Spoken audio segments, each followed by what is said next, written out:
driving examiners were sort of on a par with sort of policemen and all that kind of stuff. They were in a position of authority, and they're that last line of defence to keep the road safe.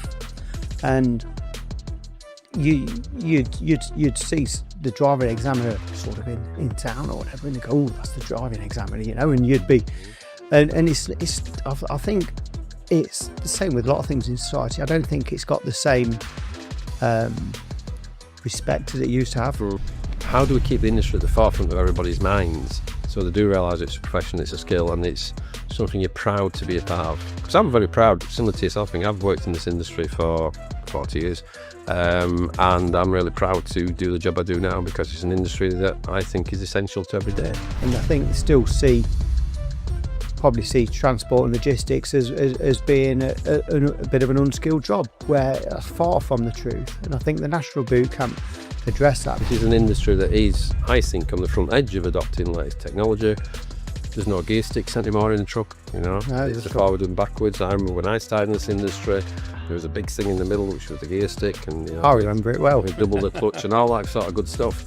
I don't know, how do we get through how do we promote the industry better?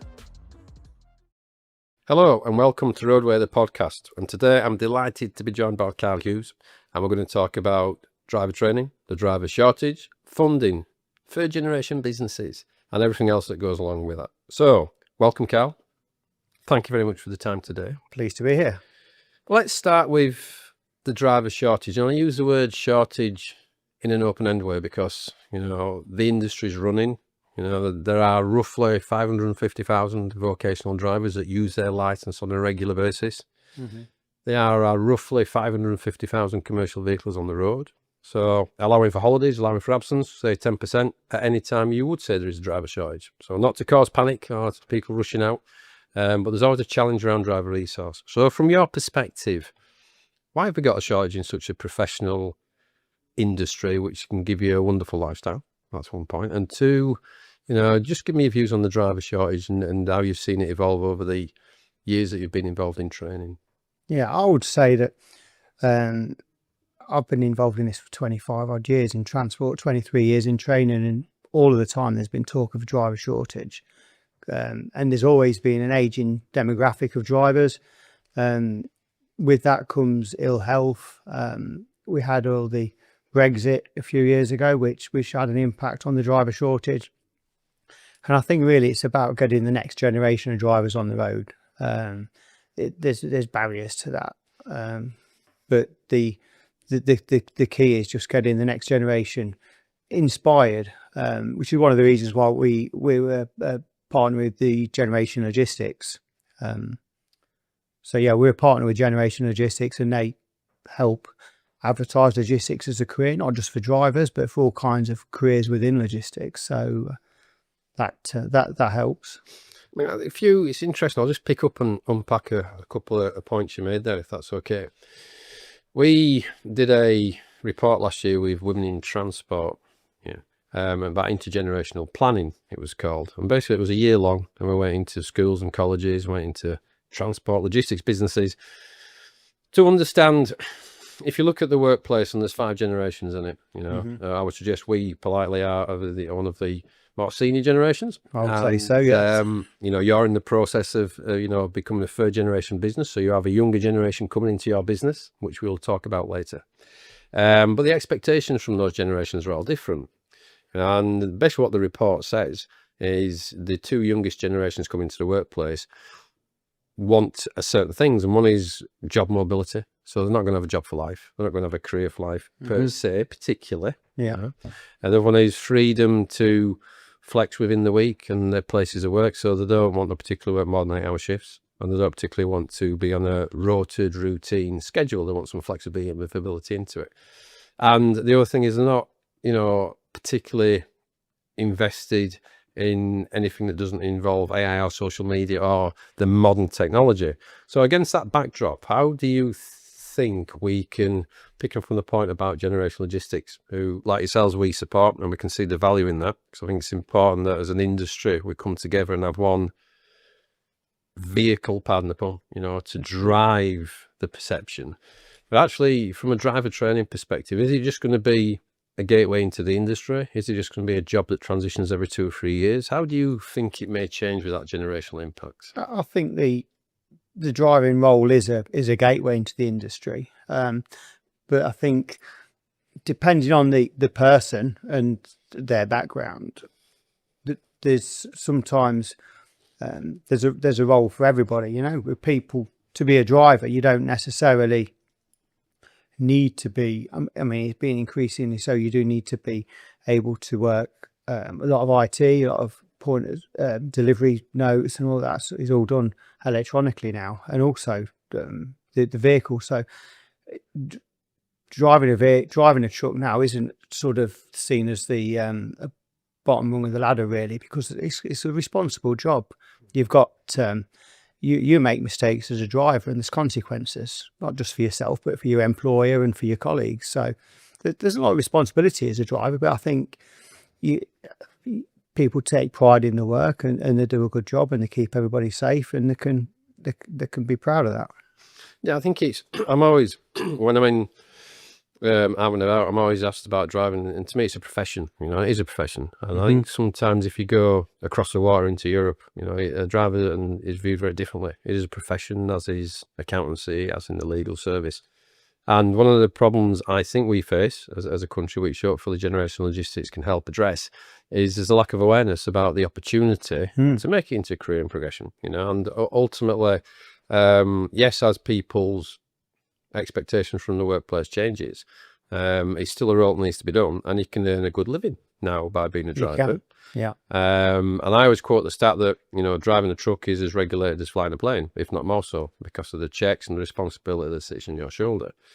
Do you think there's a problem, final point really on this one, about the perception from the public of driving, such as facilities and the ability to, you know, because the kit itself now is state of the art. If you look at IT, and you mentioned, you know, from a process perspective, the adoption of AI, this is an industry that is, I think, on the front edge of adopting latest technology.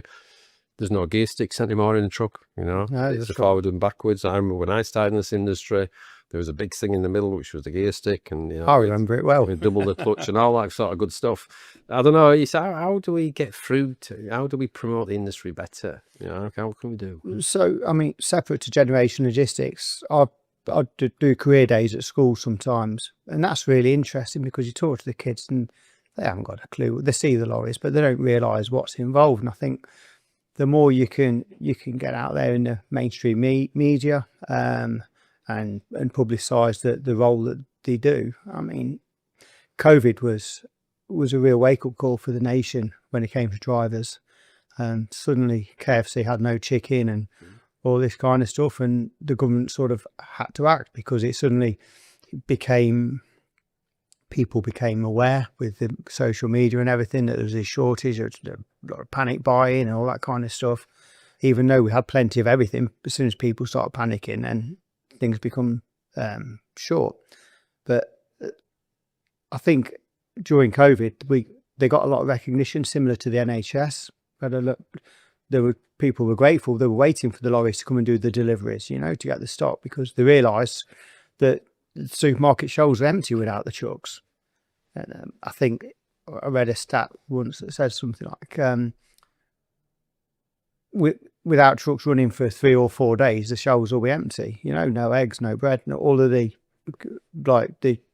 short shelf life products will be gone. You know, and then it won't take long before the supply chain is so just in time now. All it takes is one glitch or a combination of glitches, and it can all stop. But I think that's where the professionalism of the industry goes unnoticed, because people take it all for granted. No, I agree, and I mean, I always quote the stat that 98% of the food goes on a truck. You know, and it does, fact, you know, and, you know, 80% of all goods in this room will have been on a truck, probably a little bit more actually, or a van, or a coach, which is, well, the products will, or the people will, which is another area that we as the RHA represent. I think the professionalism is something that we, as I say, do take for granted, because just going back to the COVID, and I always make the point that, you know, the industry did get the recognition, and rightly so, where, you know, every Thursday afternoon, I think at 6 o'clock, everybody stood outside and applauded, rightly so, the great work of the NHS. Yeah. But they never clapped the truck driver. or the logistics infrastructure that kept everything in the country going. And it's like now the challenge we face today. At the time of recording, we are looking at challenge around the price of fuel. Again, it becomes an issue because people realize what might happen, and it might be around driving inflationary pressure from the cost now, or the fact that some work might not get done because people can't afford to do it. So it's really, how do we keep the industry at the forefront of everybody's minds so they do realize it's a profession, it's a skill, and it's something you're proud to be a part of? Because I'm very proud, similar to yourself. I've worked in this industry for 40 years, and I'm really proud to do the job I do now, because it's an industry that I think is essential to every day, and it's been a privilege to be challenging, but it's been a privilege to work in it. So it's really how we keep that. I'm going to move on slightly now, because just from a driver perspective as well, from your perception, and you're probably very well placed to answer this, is there a desire for people to become drivers? I mean, you finding that people are kicking your door down to get a class 1? Or... Yeah, I think there's certainly an appetite for people to become drivers, but I think the entry is the issue. You've got people that want to better their lives, and they can earn a good wage being a driver, but at the moment they're not earning a good wage because they're not a driver, and it's bridging that gap so they can afford to be a driver to get the skills to build their family and house and everything that they want to do. And that's the key thing with youngsters, because there's so many people now who are on minimum wage, 0 hours jobs, and they can't just get stuck in that cycle, and it's hard to break it. And the government boot camp, the national boot camp that we did after COVID, that really gave a good injection of some young blood into that. Going back to COVID, I'm trying to forget about COVID, but going back to COVID, people looked out their windows and the only things on the road were trucks. Correct. Cars weren't allowed out. There was emergency vehicles and trucks, and that was it. And I think a few of them took a look at themselves and thought, crumbs, if this carries on, how am I going to earn a living? And who is working? And lorry drivers are working. And they thought, well, I could do that, and then I can carry on earning, because I'm not earning now. I'm on furlough or whatever thing they're on. It's a good point. I think we all default back to COVID, because that was the time when the country, and I use this word in a bracketed way, faced its last crisis, and as you quite rightly say, and you really summed it up well there, there's only a few things moving on the road. One was the police, the ambulance and the fire, and then the trucks. So we are an essential service, and it was the one that did keep the country moving.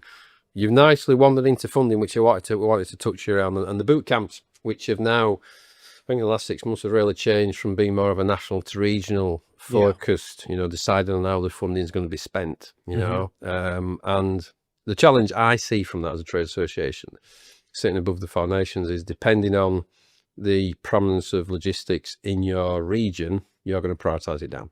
So, for example, if you're in a rural area, it might not be in the top 5. If you're in a tourism area, it certainly won't be in the top 5.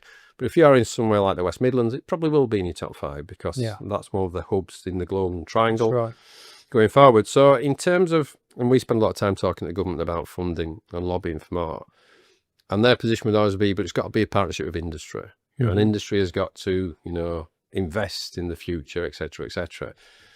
And generally, from a career perspective, what's your thoughts around potentially what funding could or should look like? And these are your thoughts, what should it look like? So you're close. So I think the regional boot camps, the numbers are quite low from what I've seen, and we've not really engaged with the regional boot camps because it's been a bit too piecemeal. I think regional authorities have gone for more sexy boot camps. They put money into cyber security and all this sort of coding and all that kind of stuff, try and bring high-tech jobs in.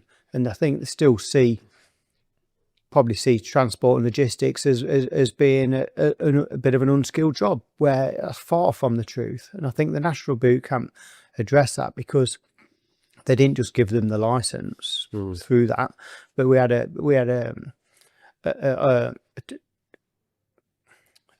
guided learning throughout the boot camp, which we were able to teach them about driver's hours and tachographs and regulations and safe loading and all that kind of stuff. So when they came to be employed in their first job as a driver, they got a head start with it, and I think that worked well. But I think in terms of funding, you've got HGV apprenticeships out there, which serve a purpose. They're a good thing for the big companies, the big parcel companies, the DHLs of this world, Kalina Group, all that kind of people, because they've got the infrastructure there to be able to keep somebody gainfully employed while they're partaking in the apprenticeship. Whereas if you've got a traditional transport company that's just running lorries, it's very difficult to get a 12-month or maybe 9-month, I think 8 or 9 months with the shorter apprenticeships now, employed as a driver, driving apprentice, where with basically a driver's mate for that period of time. I think that would be quite, the cost of that can outweigh the gain of the apprenticeship. So I think the apprenticeship levy needs spending differently. We know it's not getting spent. I think up to 2023, £3.3 billion have been returned to the Treasury of unspent levy funding. That is such a waste and a missed opportunity to increase the skills in the workforce. Where everybody needs more skilled people, whether it be driving in transport, office, clerical, accounting, marketing.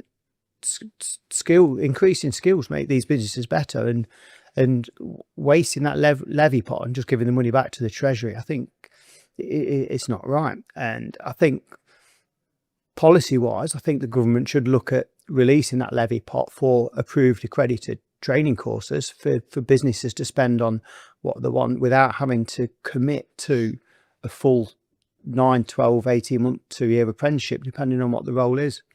I think we could get some quick gains. I think transport companies in particular are struggling. They've got razor thin margins. The cost of fuel is there all the time. Even things like accredited drivers CPC training could be used. They could use the levy funding for that to release a bit of the burden. And a lot of the transport companies still use agency drivers, and agency drivers have got a part to play in the industry.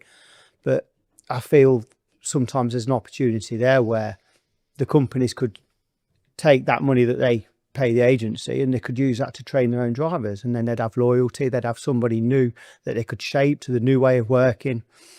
The thing with a lot of drivers who have been doing it a long time, that some of them don't particularly like change, and they like to tell you how they want to do it. And you'll have seen that. And I think if you get somebody and give them an opportunity, people generally are quite grateful and they're willing to put in a shift and show that.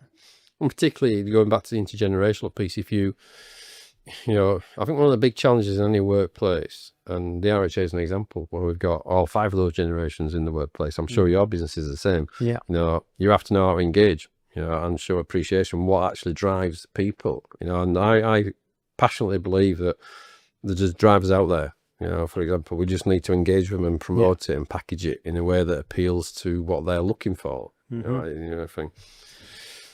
Just in terms of, and again, I read an article very recently about, I'm just going to change the subject slightly now, Carl, DVSA, who are struggling with car test backlogs and waiting times, which is a big challenge, particularly in your game and your line of work, and if we're trying to bring people into the industry.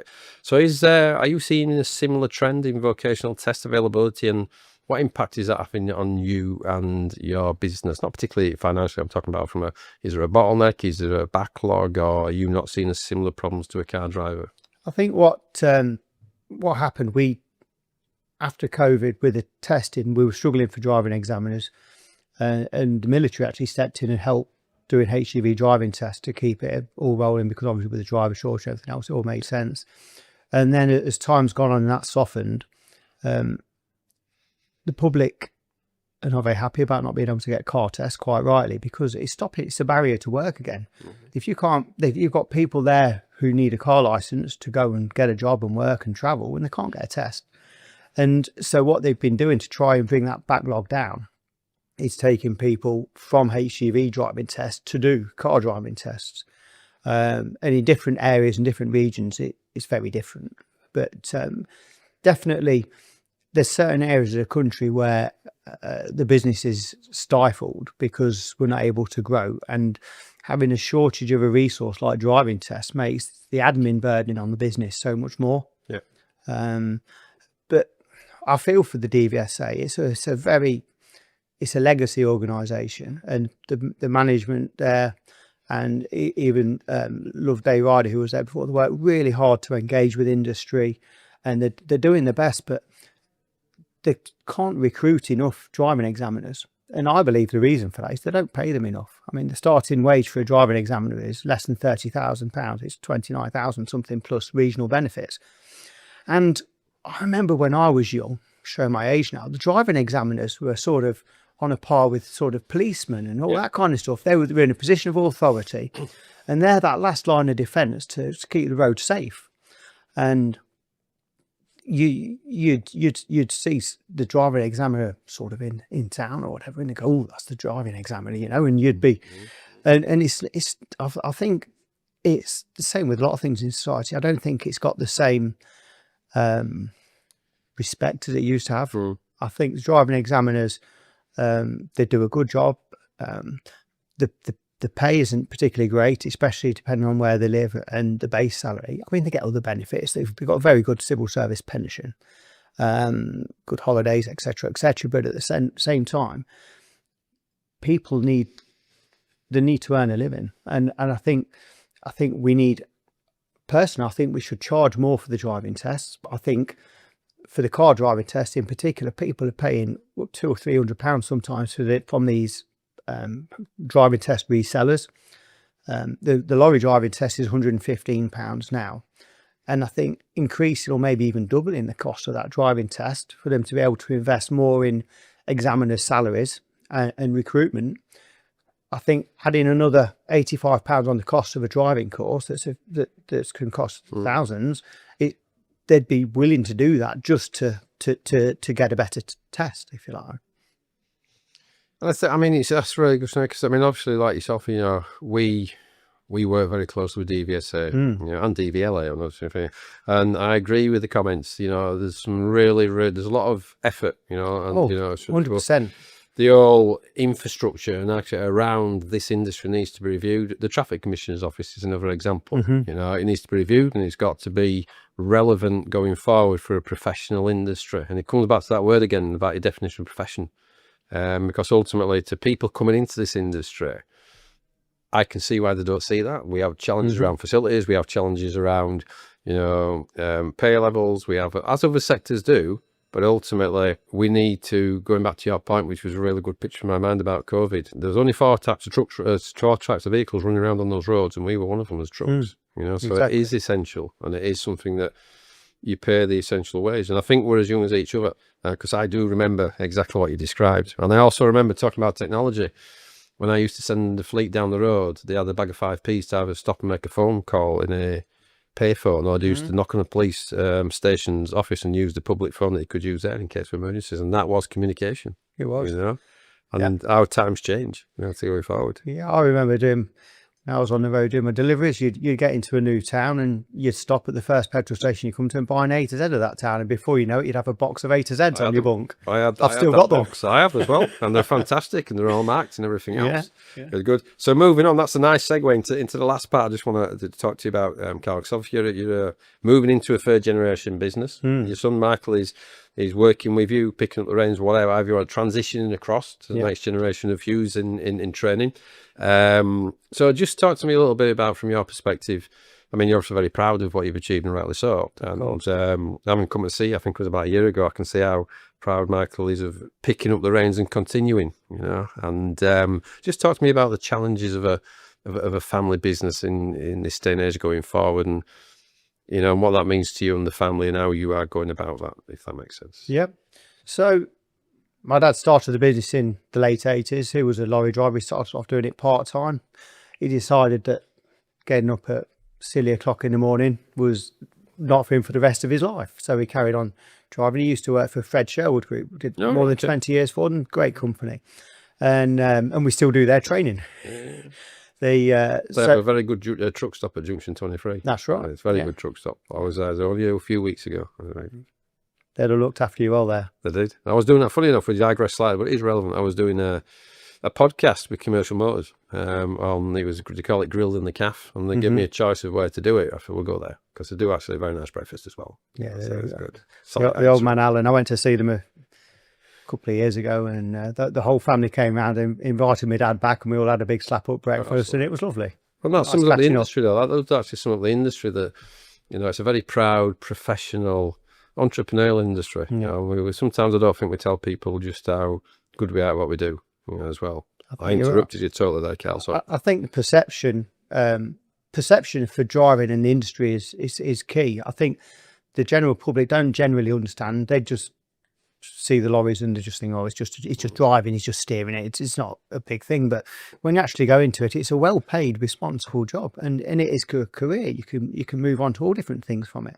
But in terms of the family business, so you've got different generations with different values. So my dad just wanted to be in control of his own destiny. So he wanted his own truck. Very proud to have his name on the truck. And even the way you got work back then in the 80s and 90s was you'd get an advert in the yellow pages. Yeah. And then I joined my dad. I was a transport manager before that, and I joined my dad in 2003. And then that was the advent of Google and websites and all that stuff. So I brought that in, and we was able to grow the business through that. And then 4 years ago, Michael joined me. So we run the business together. He's a director also, and we've kicked on to the next stage now. We do all the car, lorry and bus training for the Ministry of Defence. We train in the defence in Cyprus. We're the national training provider for lots and lots of the big national companies, and we're the biggest HGV training company in the UK, and we're the DVSA's biggest customer on driving tests in the whole country. And so how many do you do a year, just out of curiosity? How many tests did you do last year? You might not know that. I've just put. No, I don't know. Michael would know. Yeah. It's many. I mean, I know when I came to see you about, I think it must be maybe 2 years ago now. Actually. Yeah. A while ago, it was, you know, it's significant what you do, and therefore, when you look at the industry, I mean, you are an essential part of the industry, because without you, people don't drive trucks. Yeah. You know, and I think you can tell from the standard as well, because obviously we work with you guys as well, that you have is commendable. It is commendable. You know, it's from a third generation, and it was nice to see Michael's enthusiasm and passion to go. Oh, the thing with the bringing the next generation in, they've got the energy that I used to have when I was that age. They've got the ideas that I used to have, you know, and you mold that with my experience and balance, and it's a great combination. It works really well, I've got to say. And here we are doing a podcast. You say, so we go again, don't we, into their generation. But we don't forget the legacy. On just a short story on social media. There was a guy put a photo on yesterday on this Facebook group of hauliers, Leicestershire hauliers or whatever, and he's put a photo on. This is the lorry I passed my test in 1995, and it was with Bill Hughes, and it was great, and I did this and I did that, and then next thing, these are all these other people. I passed my test with Bill and that would obviously. My dad came round for dinner yesterday, and I showed him them all, and he was pleased as punch with it. You know, I am trying to place that person, and somebody else said, I used to work with Bill on the tippers and this kind of stuff. And yeah, it's that kind of stuff. It makes you so proud. I mean, even when I used to do the training myself, I'd be driving around Leicester or Northampton or Nottingham, teaching people on their driving lessons, and you'd get lorries coming the other way, flashing and waving at you because they passed the test with you. You know, it's a small world. No, it's fantastic, and I think that's the thing about this industry. Whilst its impact is high, it's actually quite small. You know, if you're working for a period of time, you see a lot of people, and you see them again, see them again, sometimes in different roles and configurations. And, you know, I'm an example of that, where I've worked in the industry now, you know, I'm obviously the MD of the RHA, but there's that passion and that desire there to do a good job. And I always think it's to do a good job, and the challenge will come your way. And every day will be a challenge. You'll know from your operational, you'll know now from running a business, but you know, we overcome it as an industry. You know, I think that's the important part. Cal, really appreciate your time today. You know, thank you very much. And I mean, I think to summarise what we're saying, there is a constant driver shortage. We need to keep the conveyor belt going. Keep topping up as people fall off. That's funding wise, the government needs to think, as does industry, and about making it more accessible, because 85% of this industry are SMEs with less than 15 trucks. Yeah. And whilst some larger organisations with back offices, with warehouses, where etc. can use the current structure. The majority can't of businesses. So we need to think about keeping that, because the smaller operations are integrated into the larger ones as part of the supply chain. So they're just as important, and they should not be forgotten. And from a resource perspective, the government impacts this directly and indirectly from their own structure. DVSA being the case, if there's enough examiners or not, and they need to probably, in conjunction with us, align themselves to this professionalism. Because if you're going to work for the government in this sector, you should be proud it's a profession. It's not just a stopgap to go somewhere. And then finally, it's great to see a family business going from strength to strength in this challenging environment. So congratulations to you and Michael, and to Bill on that one as well. And thank you very much for your time today. Appreciate it. Thank you very much.